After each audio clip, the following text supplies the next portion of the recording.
Lawrence County depends on WDXE News, on the air since 1951. This is The Legend. 105.3, 95.3. And we have made it to Bulletproof Estate Planning with my friend Stan Pierchoski, who's in the house this morning. Good morning, Jeff. How are you? I'm doing great. How about you? Yeah, you may have to adjust your headphones that's there. all right. I've got you fixed up there. I think we're good. It's plenty loud. It's just sometimes a little too loud. Yeah. I think it's just my headphones. Great, as long as we're broadcasting. Yeah, welcome. You said we made it. It's been a whole week. It has. It hasn't been too rough of a week, but to me, this week has been 3 weeks long. Oh, really? I get those. I get those from time to time. I didn't think Friday would ever get here this week. Well, it's here, so yes, it is. All it's sweeter. And don't forget, my assistant reminded me earlier that Valentine's Day is tomorrow. Valentine's Day is tomorrow. That has a bad habit of sneaking up on me. I've been joking all morning that I've got my wife her new mop.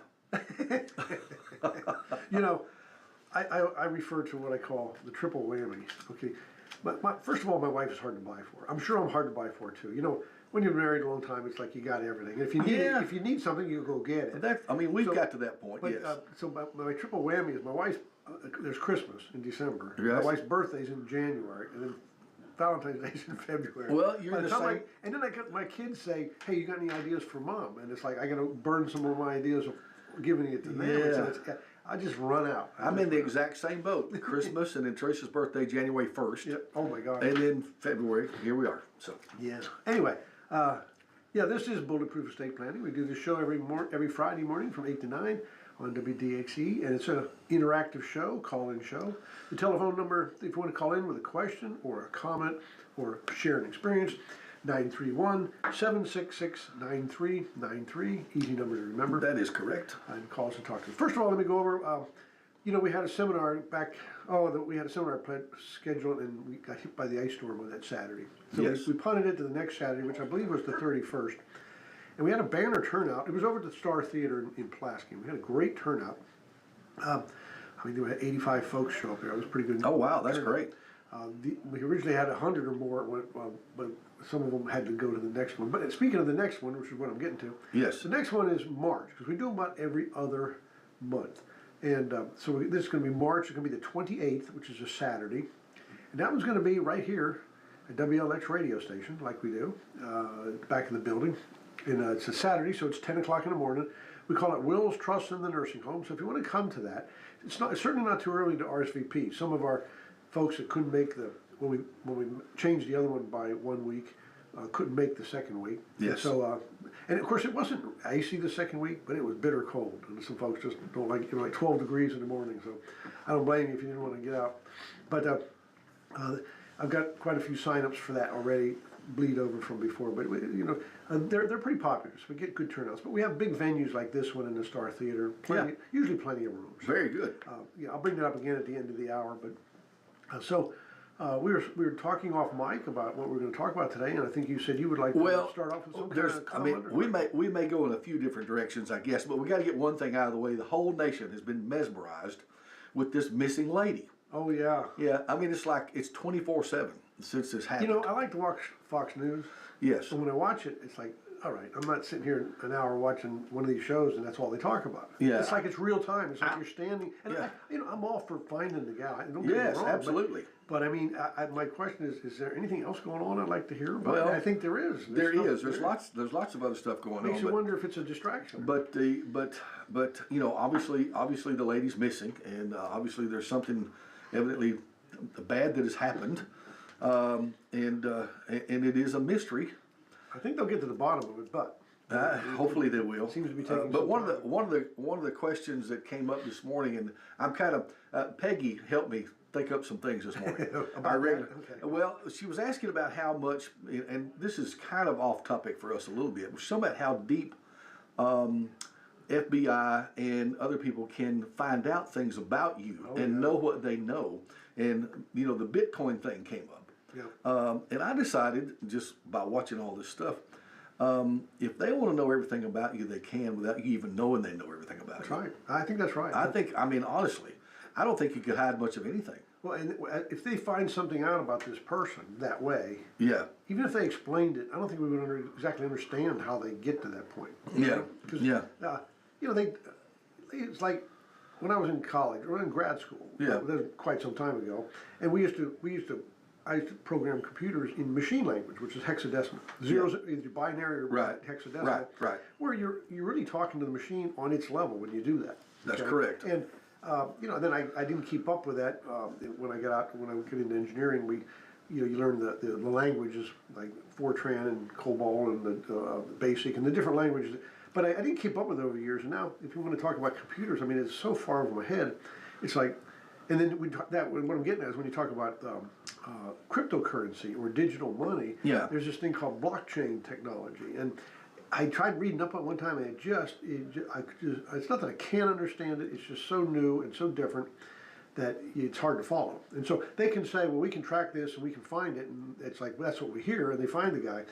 But what was involved in that is like seriously in depth and a lot of moving parts when to do. Yeah, that was one of the things. Is Bitcoin supposedly can't be traced. I think, but I think that's probably wrong. Well, actually, I had some news on last night when I got home and I was working on something, and I heard in the background they were talking about that, and there was somebody that was claiming, no, that's not right. It is definitely traceable. This thing called your wallet. Here's where I get exposed to Bitcoin or digital assets. Some people have them and they want to know, can I put those in my trust? Yeah. And the answer is yes, but the way we put it in the trust is we title their wallet. There's a thing called a wallet. Yes. And it's like a digital place where all your stuff is. It comes in and goes out. And we put the wallet in the trust, and that's how we put the Bitcoin in there. Kind of like a bank account. The bank account is the wallet. Yes. Whatever's in the wallet is in the trust because it's in the wallet, which is in the trust. And that's interesting. Yeah, but apparently you can trace the goes ins and goes outs of the wallet, and so you can see that. Somebody can. Somebody has to. I mean, somebody had to write the program that makes this stuff work. Yeah. If it can't be traced, then how do you find it? I mean, so it's got to be found somehow. And you know what else is? I look at this and I think, we don't really have any Lex Luthor master criminal minds out there. I mean, well, there may be some, but basically, I used to do a lot of criminal defense work. Yeah. I'm telling you, I guess I don't want to be insulting, but people commit crime. It's probably not a bad idea to insult them, but they're not that. They're not that smart. Yes. They're somewhat desperate. You know what I mean? They're not that smart. Yeah. And maybe 50 years ago, but if you got to think through stuff like the blockchain technology of being paid in Bitcoin. I mean, you'd have to be a Lex Luthor master criminal mind to get that to work for you. Yeah, and I'm sure there are some that can and do. Because he's going to be caught. There's no doubt about it. They're going to find him. They're going to catch him. Look at the people they brought in from the 2012 Benghazi thing. Yeah. I mean, they didn't give up on them. Now, I think there was a period of years where they weren't looking, like the last administration and stuff. Sure. But, I mean, if you can do it internationally, I mean, they'll get caught. You wait and see. If it takes a while, they're not going to give up on it. Well, this brings about another question that I thought about during all this. This lady's obviously missing, and the longer it goes, the less hope we have of finding her alive. As bad as I hate to say that, I mean, nobody wants to hear that. That's a big worry because she does have, not only she has advanced age, but she has some health problems. But when someone, and this is maybe out of our wheelhouse here, but when someone is missing like that, how long is it before, if they just never found, before they're presumed dead? I don't know. I don't have an answer to that. I don't either. And that brings us to the estate question, because what do you do? God forbid that happened to any of us. Okay, but what do you do when someone is just totally gone and we don't know where they are? I mean, there has to be a point where you can make that presumption. Yeah. And a presumption carries the day unless you can rebut the presumption. And the only way to rebut that is some kind of evidence of potential still life. Yeah. Yeah. So I don't know, but does that mean now I have to start telling people, hey, if you pass away, you want to make sure your family's taken care of, and now you have to add, oh, and by the way, if you're ever kidnapped, you got to make sure your family's taken care of. Yeah. I mean, I don't think I have to, but that fits in there. I mean, if she has an estate plan, because I think you're right. I think there's probably the likelihood of her not being alive or not coming home grows with every day. Yeah. Because she's got some kind of medications or issues, and she's about 83, 84. Yeah. So she's somewhat frail. And it's a grim story. It is a grim story. Yeah, and I mean, God forbid that any of us have to go through that, but people do go through that. That happens. One thing that was said by when it first came out, it was interesting to watch. Like I said, it's not that I don't care, but I'd like to hear about the government shutdown and what's going on with that. The potential shutdown. I'd like to hear other news, but there was some talk about the fact that some of those drug organizations and cartels, not so much now that with this administration, but back in the last administration, certain drug cartels, part of their revenue gathering was they would come across the border and kidnap people, and that was it wasn't these high profile cases or real high dollar things, but it was a revenue generating source. Yeah, true story. You can imagine that. I can't imagine it. I mean, that's a horror. That's an absolute horror story. Also in the news is all this stuff going on with the Somali crowd in Minneapolis, right? Mm-hmm. Okay. Do you know? Did you ever see the movie Captain Phillips, where they take over the ship? That was Tom Hanks was the captain of that. And Tom Hanks. that was Somali. No, I didn't see that one. But I was thinking of Mutiny on the Bounty. Well, I forget what it's called.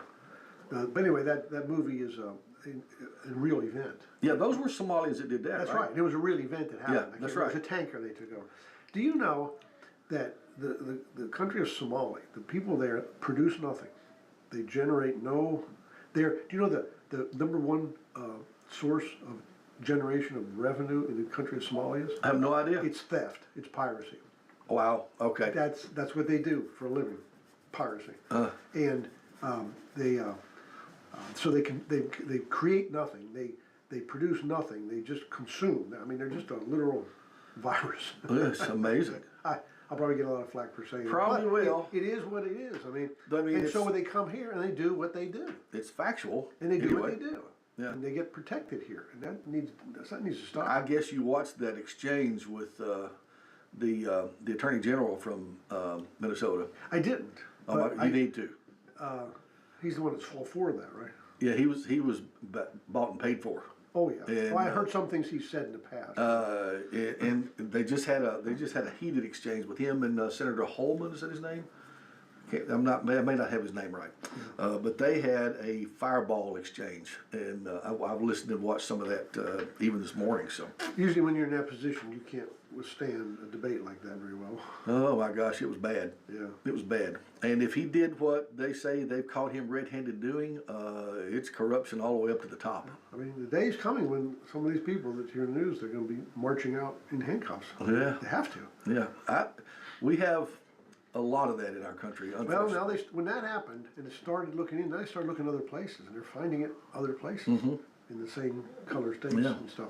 So, well, I want to steer us back into your world. I want right. to steer us back into your world because this came up as well, talking about this missing person, and then, of course, you deal, and rightly so. We would encourage everyone to do the state planning before you pass. Get all this done. And that's what your practice is all about, and trying to educate people to do. But the question came up is, once someone has passed, how soon or how long do you wait before you start the process of closing out the estate? Oh, pretty good question.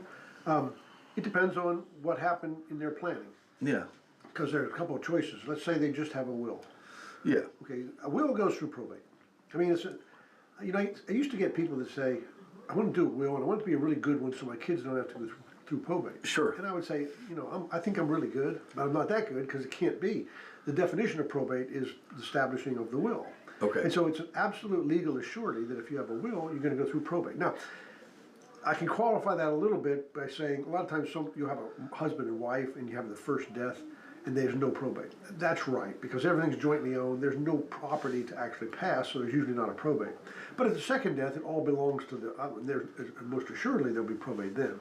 Yeah. So there may be times you have a will and don't have probate, but that's because the assets are not titled to the person, they're jointly titled. But Yes. So you're going to go through probate. Now, if you go through probate, before you can do any kind of administration of the estate, is what we're talking about. When I say administration of the estate, I mean get somebody in charge, Yes. put somebody in charge, open the estate with the courts, deal with all the creditors, do the inventory of property, and then eventually reach the distribution stage where you start shelling out the assets, right? Yes. Well, when you open the probate estate, it's usually a month or a couple months after the death.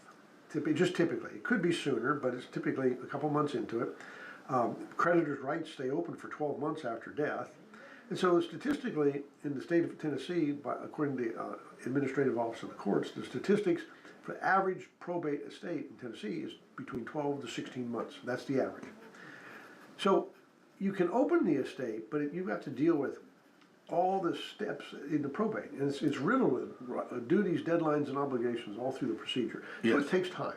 People can be heard. People got to get paid. So I'm not going to go through all the steps, but if you've ever been through it, they're all there. Some take a lot longer. If there's a challenge, it takes even longer than that. So Yeah. you usually can't do it the day after death. You know what I mean? It doesn't happen that fast. Right, no. Now, if you're in a trust, whole different story. Any of the trusts that we do all work pretty much the same at death. Sometimes the difference between the trusts we do is what happens during life. In other words, the trust we do to protect you from long-term care, your assets from long-term care is something that's going to happen to you during your life, and so it does its work then. But at Sure. death, all these trusts say in them, where does your stuff go? Yes. Right?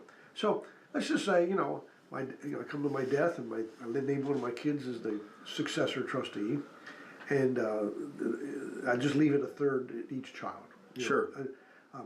It can happen very rapidly, because in the probate setting, people name in their will what they call executor. Yes. Let me square up some terms here. You have a will that needs to be executed. So Yes. the person who is in charge of doing that is the executor. Right. Now, the executor isn't, people say, well, I'm the executor of my dad's will. What for my dad? And I say, is your dad still alive? And they say, yes. I say, well, you're not anything yet. You're not an executor until you open a probate estate, go into court, and have the court swear you in as the executor. Right. Then you are the executor. You have no power whatsoever until the court says you do. Yeah. And if you don't have a will, then your estate has to be administered, and so you have an administrator. Okay. Okay. And then they have the female term, which is executrix or administrix, Right. that sort of thing. So, but when you have a trust, the person that's in charge after death is called the successor trustee. You're the lifetime trustee. For my trust, I'm the lifetime trustee. At my death, I name somebody to be the successor trustee. Yes. Now, big difference in that is when I write if I write the trust today in 2026, and I name, say, my oldest son as the successor trustee, in the document that I create today, I give him the full force and power of our trust code to be the successor, and that job of his springs to life the moment of my death. Yes. Because he can't do anything during life because I'm the trustee. Okay, he's the trustee when I'm not the trustee, and at my death, it springs to life. He has all the full force and authority under the trust code to do anything and everything with my estate. So literally, hoping they'll mourn for me, but assuming they don't, he could literally, on the next day after I pass away, start distributing property. Okay. It's rapid. And here's how it works. If you want to distribute a bank account in probate, you got to go get the bank account, you got to present it to the court, you got to present it to all the interested parties, and eventually the court will agree that, okay, this needs to be distributed. In a successor trusteeship or the administration of a trust, my oldest son needs to walk into the bank and say, I want to take over, how much is in my dad's bank account, I want to distribute it. They might look at him funny and say, under what authority are you here to distribute your father's bank account? Yes. And he'll hold up a sheet of paper and say, this is the document that makes me the successor trustee. Here's a death certificate that shows that my dad is not here anymore. Mm-hmm. Now the bank, who are no strangers to trust law, they all have a trust department, so banks get it, they know how it works. Right. They will recognize that authority immediately. They'll say, Right. okay, what do you want to do? Yeah. And say, okay, suppose there's $150,000 in the bank account. My son can say, all right, $150,000, here's what I want to do. I want to issue 3 checks, one to me as the individual, not the executor, one to my sister and one to my other brother. And then I want to for $50,000 each, and I want to close the account. He'll walk out of there in that hour with those assets. He'll go hand a check to himself, and hand a check to his brother, and hand a check to his sister, and that asset got distributed just like that. And like I said, that could be done the day after I pass away. But it's usually not done quite that quick. It takes a few days to get a death certificate. Yeah, that's right. And hopefully they'll mourn for. I mean, they might mourn a couple of days for me. My wife probably a couple of months, right? But you know what I'm getting at. Right. They can do it as soon as they're ready to start doing it. They have the full. They don't have to go to court and get any authority. They've got it already. They got it when we wrote the trust. It just didn't become effective until the job sprang to life, and they're the successor trustee. But they've already got all the power they need to do everything. Here's the way it works in real estate.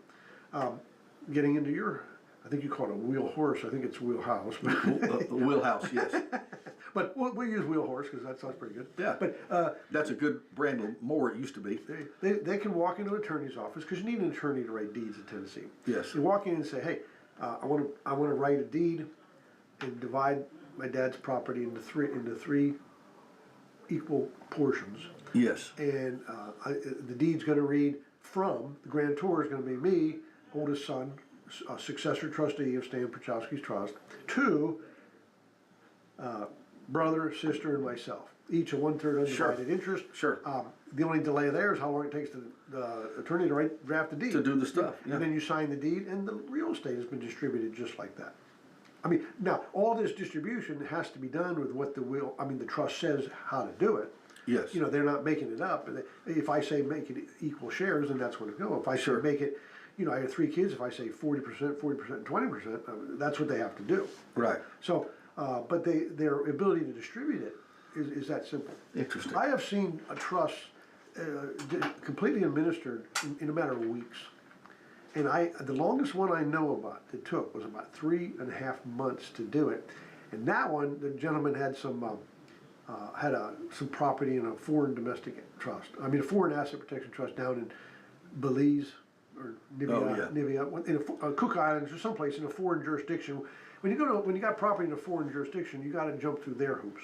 I mean, and it was all doable. It just there was a little bit of drag time doing it because you got to communicate with them and send them documentation. They got to respond back. But still, in the neighborhood of 3 to 4 months or something, it was all done. And that was the only asset that held things up. Everything else was done quickly. Sure. It was completely administered after that 3 to 4 months when we got those assets because they were pretty sizable, if I remember.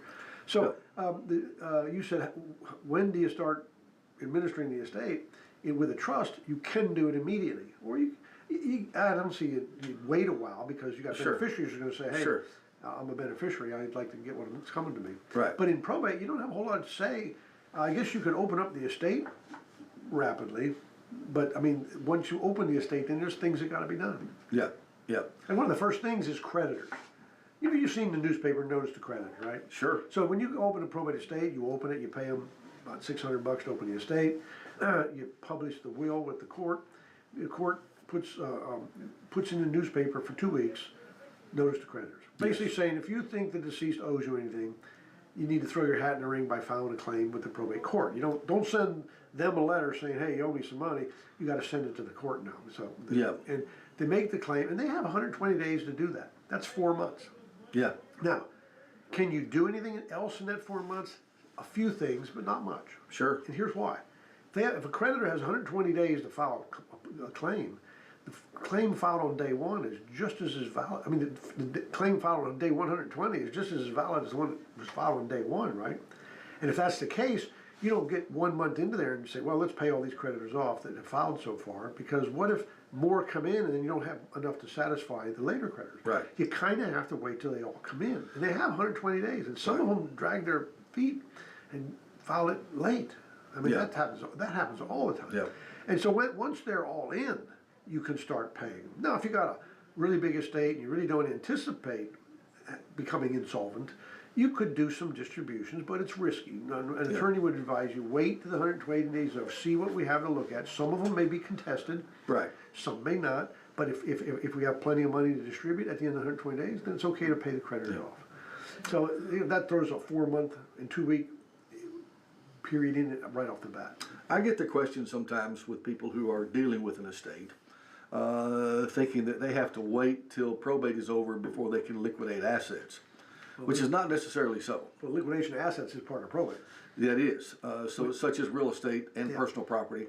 The only thing that has to take place is my understanding, is once we do sell, you can sell while you're in probate, but the funds for that have to go into the estate account and are held until probate's over. That's right. When you say liquidate, are you specifically talking about selling? Selling, or distributing property? Selling, well, I'm talking about selling. Okay, selling, such as we sell a house or a farm as part of the estate and their personal property, all those funds are held in the estate until probate is finished. They can't be distributed to the heirs. That's right. And again, there's a couple ways that would happen. Usually, if I leave my farm to my kids, yes, they can distribute that piece of property to them quickly. Yes. And then they can sell it. I mean, if I say leave the property to my kids, there's no selling of that property. That's true. In my estate, unless there's creditors and there's not enough money to satisfy them. That's right. Then the probate estate has priority and can force the sale of the house to pay the creditors first and then distribute percentages like that. Right.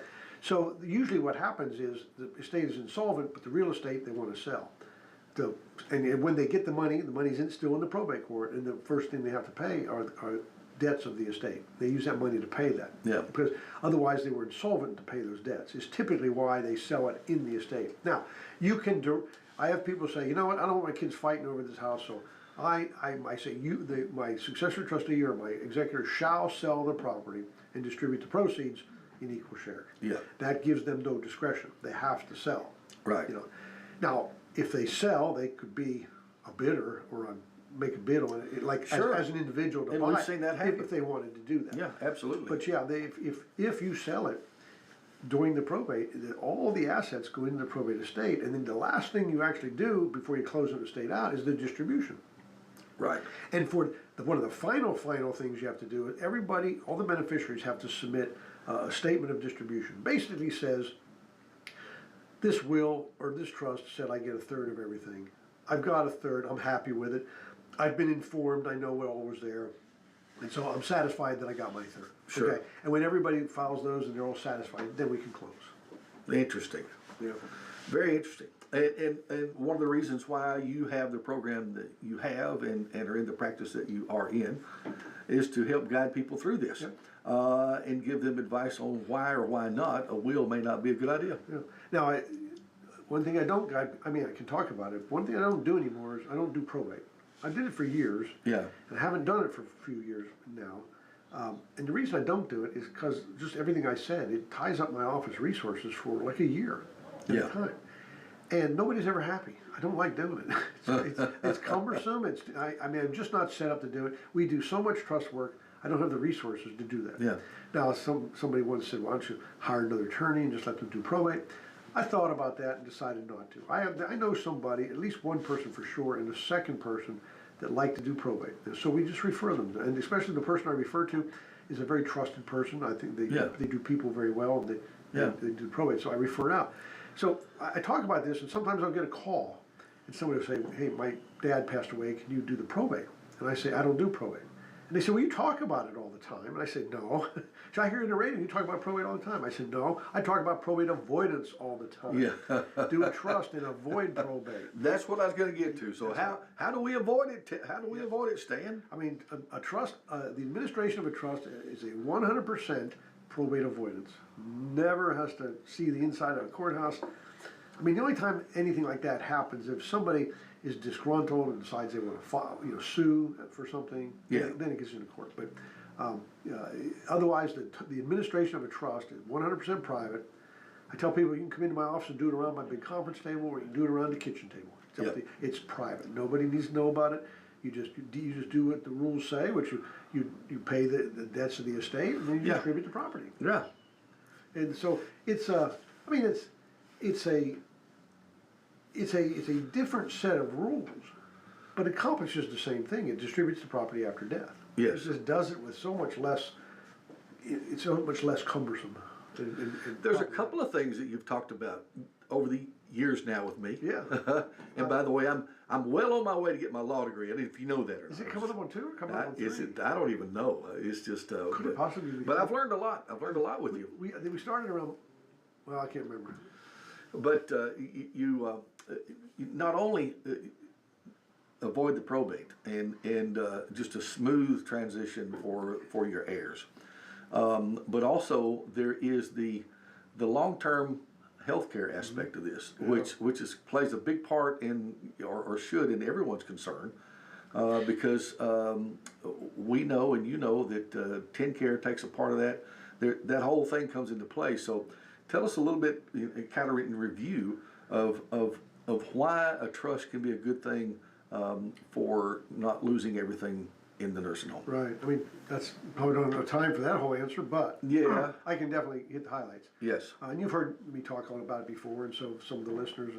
But let's just back up in history a little bit and say, okay, I'm 30 years old, and I decide to get a revocable living trust. And Yeah. I say to that person, or the person, and I said, you know, we have a trust that you can put your assets in and protect it from long-term care and stuff Right. like that. And most of the time, those people in midlife say, I'm not worried about that yet. I'll worry about that when the time comes. Just like I said when I was in my 30s Sure. and 40s, you know. So, really, what I see with people as we get older, and as we get older, a couple things happen. One, I'm not talking about health either. That a lot of things happen then, right? But as we get older, you know, we start approaching retirement. Okay, and when you start approaching retirement, or you're already in retirement, you start to think about things like the cost of long-term care. And the reason is you hear about of somebody that went there, or you know, certain these stories. Somebody goes there and it's very expensive. So it's start of our mind. Or you may be thinking about it because you have some ailments and you think, I may end up there. Or you think about it because one of your folks or somebody in the family ended up in long-term care. But we don't really think about that seriously until, I don't know, maybe not even in our 50s, but 50s, 60s for sure.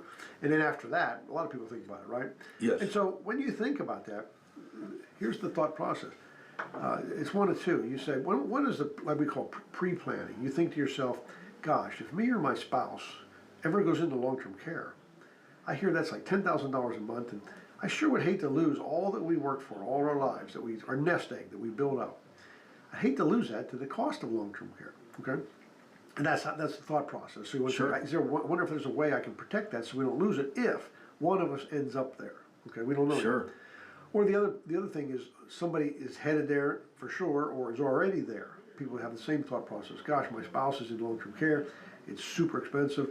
How can I protect what we've worked for all our lives? Right. Okay? So now the trust plan really falls into pre-planning category. It's something you do ahead of time.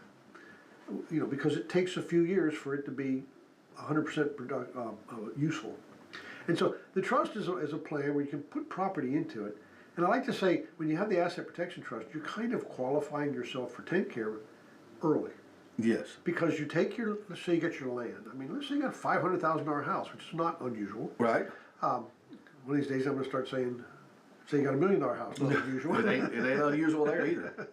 So you got this house, it's a big asset. It's a big Yes. hunk of your estate. And you want to protect it because you want to leave it to your kids. I mean, that's kind of a common story that I hear. Yes. And so, but I want to make sure, here's the thing, it's like, how can I make sure I still have it at my death? Then now, when you say that, what we're saying is, what can happen during my lifetime that can exhaust my estate so I don't have anything to leave my kids? Yeah. And to enter long-term care, because if that comes up in your life, it's going to come up while you're alive, right? That's right. That's intuitive, but I mean, that's, you know, because if you have a will that says, I leave everything I own to my kids, does that not presuppose that when you die, you have everything that you're talking That's about true. in there? What if you don't, if something came along and exhausted your estate, a third of nothing is still nothing that you're giving to the kids. That's You right. can't give them what you don't have. That's right. Because it's a testamentary instrument that gives away property at your death, whatever you had at your death. So it's a real concern. It's like if one of us goes into long-term care, and right now it's $10,000 a month, and a couple of them have already, before the ink was even dry on the month of January, have already made a change to it. Okay, so it's going to Yeah. happen. And It's only going to go up. That's right. And so it's like, you know, what is this? You can do the math. What are you worth? And what's $10,000 a month, $120,000 a year? How long can you withstand that rate of financial bleeding Sure. before you have to sell real property or whatever? Yeah. So you think about that and you think, okay, what can I do to protect it? Well, what you can do when you try to get eligible for long-term care, we have to deal with what we call countable assets. And you know, everybody's heard. If you ask anybody, they'll say, yeah, you can only, if you're going to go into care, you can't go into care until you only have $2,000 or less. You've heard me talk about this many times. That's right. And, you know, everybody focuses on the word $2,000, okay? It doesn't mean $2,000 to your name. It says countable, $2,000 of countable assets. That's Right. a category of assets. Right. And so, but everybody interprets it as, you know, if you go on the internet, it says $2,000. If you go talk to Joe across the street, the guy that knows everything, and Yeah. he's got the inside line, right? Yeah. He'll tell you, now you got to get rid of your money, give it away or spend it, get down below $2,000. So your bank account, all your bank accounts, you have nothing but $1,800, something Right. less than $2,000. Right. Now that is a way to become eligible. I don't think it's a very bright way to do it, because why not?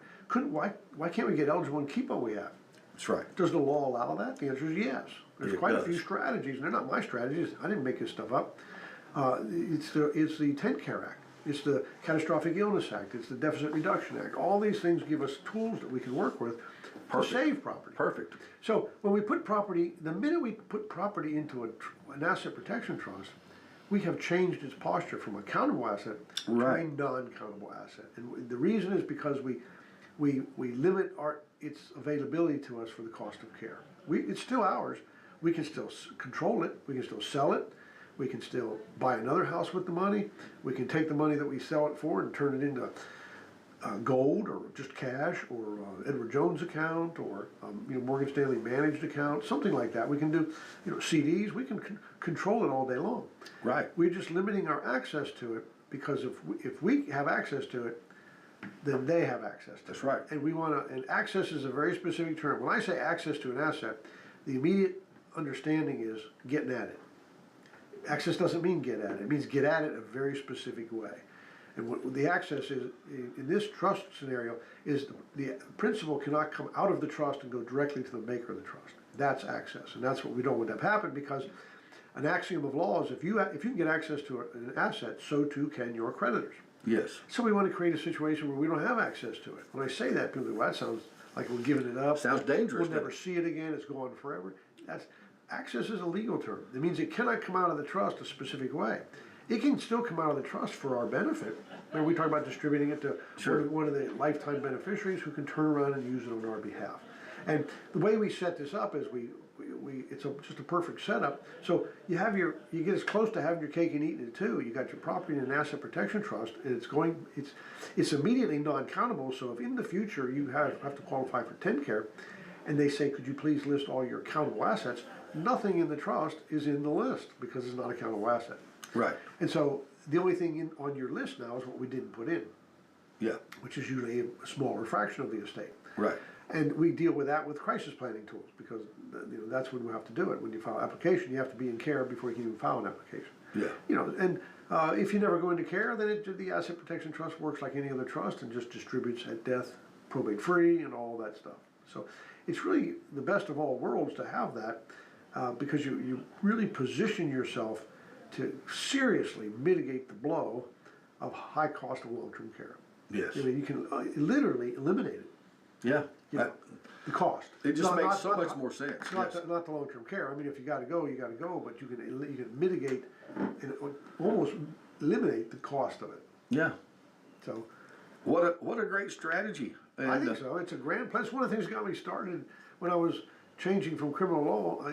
That's what captivated my interest because everybody always has the question: how do I keep the nursing home from getting my stuff? Yeah, get all my stuff. I mean, it's in one form or another. That question was on everybody's mind. Yeah. And I started to embrace the question and look into it. And there's an answer to it. Yeah. This is the answer to it. Yeah. Is it well known? No. Why is it not well known? I don't know. That's also one of the reasons I started doing seminars and talking with radios because people don't know the options out there. When they hear the option of the Asset Protection Trust, I'm going to bet over 90% of people say, that sounds like a good plan to me. It's been drilled into our heads for years and years and years, get a will, get a will, get a will. From the time that you become a young adult. I think so too. It's just, it's one of those things that come from whatever direction it came from, I guess the world of law and attorneys and whatever, you need a will. Make sure you got a will. If you're in the military, before they deploy you, they require you to make a will. They give you like a fill in the blank form. Yeah. I mean, so yeah, you're right. Now, I have my own thoughts on why that's that way, but I've run into some other attorneys that purposely recommend wills because there's a lot of money in probate. There can be. An attorney can charge 3 to 5% of the estate. Yeah. You got an estate worth a couple $100,000. You're talking about some real money. Well, see, that's follow the money, they say. Yep. And I hate that about the industry because I know some people do it for that very purpose. Yeah. I can speak from the first person. One time I had a case where we were trying to find somebody came to me with a will, and it was back when I was probating. I don't do it anymore, and they couldn't find the will. And I thought we looked at it, couldn't find it, and I said, well, somebody over in East Tennessee wrote it because they had moved. And I just thought, well, I don't really keep original wills, and I don't think an attorney would do that because when you probate, you need that. I thought, just out of taking a shot in the dark, I'd call the attorney and see if they had the original, and I did. Yeah. And they said, we do. Yeah. Which surprised me, but I'm thinking, what the heck are you doing keeping original wills for? But otherwise, I was also glad we found it, right? Right. And so I said, great, we found it. And you know, because he passed away, we're doing probate over here, and we need that original. Can I make arrangements to get that sent to me? And the attorney over there kind of asked me some questions. Said, well, you know, what are you doing over there? I said, well, I was hired to do the probate. And if I remember the exact words they said, well, I wrote that will, I should be doing that probate. And that's the response I got. Yeah. Now I can only interpret that one way. Yeah. I mean, because it was an angry statement. Yeah. Anyway, so I mean, I don't recommend wills because first of all, I don't want to get involved in probate, and probate is expensive, and I don't want it to be expensive in my favor, but Sure. at your expense. I don't do business that way. We do a trust that keeps you out of probate. I mean, you pay me to do the trust, of course, but it's not near as expensive as probate. But I just don't practice law that way, and I think that's why the push is will. Yeah. Yeah. Yeah. Yeah. Even on TV, they have that thing. They call it wills and trusts. Yeah. But even all the commercials talk about doing a will. Oh, yeah. You know, it's one where it says, "Son, I want you to have all this when I'm done," and the guy pops up and says, "Not good enough. You got to put it in writing." You ever seen those commercials? I have not. Really? I have not seen that. Oh, But it doesn't surprise me. you know, but I mean, it was, and it's always about a will. But Yeah. the title is wills and trusts, so they claim to do trusts, which I have seen some of their trusts, and I'm not very impressed because you know, trust law is governed by state law, and Yeah. Different states have different rules, and anything that claims to be valid in all 50 states really sets off my alarm bell because I've seen them and I've found them lacking. Yeah. Yeah. You would want to be specific to your state in state law. I mean, I guess we're getting toward the end. But Oh, I'm going to tell we a little story about a do-it-yourself Yeah, go ahead. will that was done. It was not do-it-yourself, but it was online. Online will? Do-it-yourself. Oh, wow, okay. Fill in the blanks, right? You And- ought to do that. And it was a document in there like a power of attorney. Yeah. And you got down to it, and at the bottom it had the signature of the person doing it. Below it had a notary blank for the person doing it. And below that it had two lines for witnesses, witness one and witness two. Yeah. Okay. Now,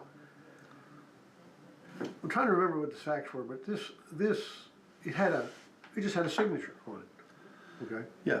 And the person was trying to use it, and the bank said, no, we're not going to recognize this. It's not, you know, there's no notary and there's no witnesses, okay? And they tried to do this several times, and the bank just said, we're not going to do it. And I got involved, and this was years ago, because one time I always wondered what verification is needed for a power of attorney. Yeah. Because it should say in it what makes it, the authority that makes it. Okay. Right. So I looked, and sure enough, I went through the statute, and I thought, I can hardly believe this. So I went through it again with a fine-tooth comb. Yeah. All it needs on a power of attorney is to be signed. Yeah. Now the bank was just having a hissy fit and said, "Look, the notary's blank and the witnesses are blank." And I said, it doesn't need to be notarized, and it doesn't need to be witnessed. Now, when I do a power of attorney, I notarize it. You know why? To avoid the bank having a fit about it, and I have to explain myself every time. It's like, pick your battles. I don't like doing stupid things like adding a notary when it's not necessary. Right. But if it keeps me from arguing with the bank ad infinitum, I'll just say, you know what? I'll take the easy route and notarize it, even though it's meaningless. Yeah. Sure, I don't mind doing a stupid thing like that. Right. But here's the point I'm trying to make. This form claimed to be valid in all 50 states. Yeah. So if some state require notary, then that's what you would do. Some states may require witnessing. That's what you would do. Right. So to fail on the side of caution, they put down what you need to do in all 50 states. You had to pick the one that was valid in yours. Now, I was successful in showing the bank that that's all it needed. Yeah. But you look at it, the first thing you see is, oh shoot, there's a bunch of stuff missing here. This is not valid. One notarized, one witness. Yeah. The online form is saying, well, we're putting all these down here because some states require notary. Some require just signature, some require witnesses, some require notary and witnesses. Yeah. And so it's all there, but it's confusing because here's the thing, if it's a do-it-yourself power of attorney, Yeah. and you're filling in the blanks, don't you have to know what your Durable Power of Attorney Act says in your state so you know whether to sign it, notarize it, or witness it, or all three, or any combination of them, right? Yeah. They're not offering that to you. Yeah. Oh, it's valid in all 50 states. Well, it's valid in all 50 states if you fill it out right. Yeah. If you fill it out right. Yeah. So, I mean, they're lacking like that. They fail. And they have general powers while I'm on the topic of, because power of attorneys are one of my pet peeves. They have to be done right, and they're not in so many cases. If you got a power of attorney, here's a little homework for you. If you got a power of attorney out there, and it's a page or two or three, short like that, look through there, and I guarantee you will see some language that says, this power of attorney incorporates all the powers under the code, and it'll cite the Tennessee Code section by reference. It doesn't list them, it says we're bringing them in by reference, right? Yeah. Now, when you go to the Power of Attorney Act that we have adopted, there's two sets of powers. There's standard powers and there's enhanced powers. Okay. Now, that language brings in all the standard powers, which are just that, the standard stuff you would expect, right? Yeah. But there is a whole list of enhanced powers. Enhanced powers, I call them superpowers, but enhanced power means here's a power you can give your agent. But it's enhanced because if you want to give it to your agent, you have to say the power in the four corners of the document. So if I don't remember how there are, there's like 18 or so, 20, let's say 20 powers. If you want them to have power number one, the language of that power has to be in it for you to pass it. So if it says, my agent can do anything and everything I can do, it doesn't mean anything and everything. Sure. It means, okay, the standard powers all came over with that in reference, but none of the enhanced powers did unless you put them in the document. That's why my powers of attorneys are 15, 16 pages long. I list them all, and they all come in. And when you do a trust plan, several of those things you need. Here's a classic one. How do you file a tax return for somebody if you're a power of attorney? Well, the IRS has a form, I forget the number, 8709 or whatever, that is their power of attorney. It's got certain language in it. They won't let you act as power of attorney unless you have that form filled out or that language in your power of attorney, and that's one of the enhanced powers. So if you don't bring it in, you're gonna have a hard time filing a tax return for that person. Dealing with trust and bank accounts in trust are enhanced powers. There's a whole bunch of them. So I like to take the position, look at my power of attorney, it's like, boy, this thing's kind of lengthy. Well, it is for a reason, because I think it's better to have a power and never need it than to not have one and have to go to court to get it, if you can get it by going to court. I've seen that happen too. Yeah. And that's a big deal. It's all about pre-planning, isn't it, Stan? Yeah, I mean, something as simple as like we do 10-care planning. Sometimes we'll have a life insurance policy, and we don't want to cash it out and get the cash. It's got let's say it's a $300,000 cash death benefit. Yeah. But it's got a $5,000 cash surrender value. Sure. Well, that's an asset. They're going to expect you to cash that out and use it for your cost of care. Well, we might want to keep it because it's a $500,000 death benefit to go to the family, right? Right. Okay, so we want to change the ownership from the patient to somebody else. Every insurance company, you never say oh or never, but I'm going to say it now. Yes. Every insurance company out there will not let you change ownership as POA unless that power is expressed in the document. And if you look at powers of attorney, 99 out of 100 don't have it. Mine do, because we anticipate possibly having to do that. Okay? Interesting. So that's why, that's why these fill in, the whole thing was about the fill in the blank ones or the ones online. Yeah. They don't have that stuff because it can be different in other places. And if they have it at all, it's just a spray and pray kind of approach to make sure it covers everything. It requires you to know quite a bit more than just fill in the blanks. Absolutely. So I'm not happy with them. The only thing I think they do well, or I'm talking about LegalZoom, the only thing I think they do well is if you want to get them to open up an LLC or establish a business entity, they have a whole department that does that, and I've used them, and it worked pretty good. Interesting. But I've seen their wills, I've seen their trusts. They have some merit, but I think that it's lacking in spots. So anyway, I didn't mean to get on that rant. Well, it's a pretty good rant, actually. Well, if you can do that, that's okay. But you gotta look into it a little more before you do it. Absolutely. Absolutely. Well, listen, if people want to contact you, Oh, of course. we got to talk about that. And plus, I guess you've got a seminar somewhere in the future. I do. I'm at a new building. I'm 2 blocks away from where I used to be. I'm at 304 West Jefferson now. And like I said, if you could see through the courthouse in Pulaski, you could see one building from the other. Yeah. So I'm kind of like catty corner, a block off the square from where I was. But we have a sign up that says, if you go to the wrong office, it tells you where to go. All right. Anyway, I got my signage up, so you can certainly find me. It took a while to get the signs printed and put up, but they are. It's Pierchoski Estate Law, Pierchoski Elder Law. You can call me, of course, at 931-363-7222. Or you can email me. You get my email real easy by going to my website, which is estateplanstan.com. That's right. And I have a calendar. You can see where we're publicly speaking, or like our seminars and that. And the next one we have coming up is March the 28th, which is this Saturday. March 28th. Seems like we're doing mostly Saturdays these days, but that's what the people who come want, so that's okay. So a Saturday seminar always starts at 10 o'clock in the morning. Yeah. And we call it Wills, Trust in the Nursing Home. We're like, the next one coming up is called that. We got a couple different ones. But that's what we'll talk about. A lot of what we touched on today, wills, trust, and how not to go broke in the nursing home. That sort of thing. And it's going to be right here at the WLX radio station, the back of the building.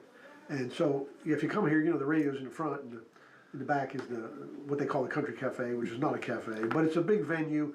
We got a lot of tables and chairs we can put out and fit plenty of people. If you need a physical address, it's 1212 North Locust Avenue in Lawrenceburg. And again, that's March 28th. It's you know, coming up on a month away, but it's not too early to RSVP for that. Yeah, absolutely not. It's never too early to plan either, Stan. That's right. what we've talked about so much here. And I'm amazed a lot of times, really, in my little world, of how often people have not planned. You know, I think the reason people procrastinate is if you don't know the options, you're reluctant to really take action. Yeah. Once they come to a seminar or talk to me and lay out all the options, usually they gravitate toward one, then they're more willing to do it because they feel like, okay, I've just made an informed decision. I don't want to do this, I don't want to do this, but this one sounds like it's good for my family. Yeah. I think that helps the procrastination problem. Absolutely, absolutely. Stan, what do you got going on this weekend, bud? You got a big weekend? You know, we cast 1776. We're doing that for the bicentennial. Oh, yeah. The actual performance is in May, but tickets are on sale right now for You're a Good Man, Charlie Brown. That's one of our children's shows. Oh, wow. I forget the performance dates, and I'm going to get yelled at for not having them, but you can go to startheater.org and get that, or call the theater. I've always wanted to do the theater. I haven't taken time to do it, but I think it would be so much fun.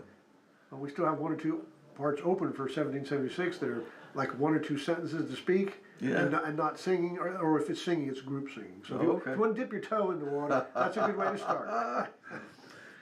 Who would I be in the 1776? Would I be One of the congressmen. one of the congressmen? Maybe. You want to be for independence or against? I want to grow my hair long and be Ben Franklin. I don't know if you noticed, but I'm not cutting the back of my hair. I'm going for a ponytail because I don't like to wear a wig. I'm a small role in it. I'm going to direct it. But I'm a small role in it because it's a role where I can, if anything gets flubbed up, I can keep it going. If somebody drops a line, I can get them back on track. The Star Theater, check it out in Pulaski. Estate Plan Stan, everybody, and that's a good way to look him up. EstatePlanStan.com. That phone number to the office 363-7222, and always good to have you here on the Friday mornings. It's always a pleasure. And good Lord willing, we'll be back next Friday, and be thinking about things like you might want to talk to Stan about. Call us. The lines are always open. This show's for you and your That's questions. right. That's right. Well, till next time, we got about 10 seconds before this thing takes over. Always a pleasure. And don't forget Valentine's Day tomorrow. Valentine's don't get Day in the tomorrow. doghouse. WDXE W287 AA, W237 FD Lawrenceburg.